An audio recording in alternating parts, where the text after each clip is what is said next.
latest filing by Jack Smith, an attempt to silence a candidate for president of the United States and former president of the United States, Donald Trump, to anyone who might be a witness. He can't make remarks about, so he can't defend himself in the court of public opinion as he campaigns. So you realize they want to almost make it impossible for him to get up there and explain why he believes he's innocent and not guilty of these crimes. They just wanted him to shut up. The question is, of course, even on this broad, they call it narrow, but it's broad when, again, it's potential witnesses.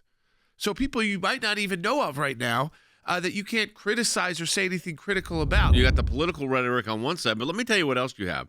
We call an indictment on the type that Jack Smith has issued speaking indictments because it doesn't just give bare-bone discussions. It lays out this entire scenario. And then they make all these motions in court. And at the same time, they want to be able to issue these indictments as speaking indictments and then not allow the former president of the United States to say anything to defend himself while he's running for president of the United States.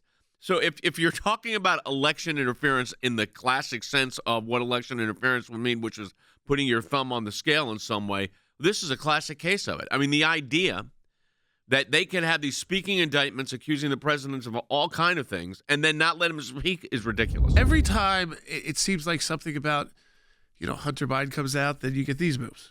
Exactly. Anytime, then we announced there's going to be a gag order or, some other kind of salacious news. It's so obvious, again, this coordination between the Department of Justice, special counsel, and even these local DAs. They issue what's called a speaking indictment, which lays out all these facts and then basically says to Trump, and you don't get to defend yourself publicly against a speaking indictment, which the public has access to. Speaking indictment is really where the government sets out the whole story in painstakingly detail in a 90 or 100-page accusation in which they go on and on in great details, call him a racketeer, call him a thief, call him a liar, say he did this, say he did that, incited riots and did all sorts of horrible and terrible things to undermine the democracy. And it goes on in pages and pages, as opposed to a simple indictment like X did commit the offense of murder by taking a knife to someone and killing him with malice aforethought, end of story.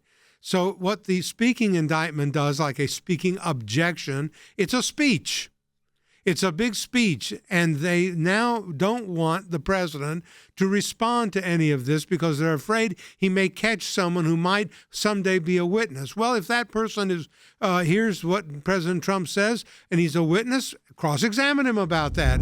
At the same time, right now, we are in court. Our lawyers, Mike Melito, who is representing the interests of the ACLJ, our affiliate out there, is in a hearing today in Colorado in the historic 14th Amendment case where they're trying to remove Trump from the ballot. So in one case, you got Jack Smith at the same time trying to say, hey, we don't want him talking about this. And the same time they're trying to get him removed from the ballot out in Colorado. We represent the Colorado Republican Committee to defend the Constitution and protect the integrity of our elections. Let me tell you what we need. We've got a petition that's up that's at 71,000 votes. And we need to get 100,000 because some of these cases we're going to directly intervene in. Others, we're going to file amicus briefs because we're not going to be able to intervene. For those amicus briefs, we want to be able to say, Jordan, that we have 100,000 members that have signed up. Sign the petition. It doesn't cost a thing. And then share it with your friends and family so we get that 100,000 number. Do it today at aclj.org.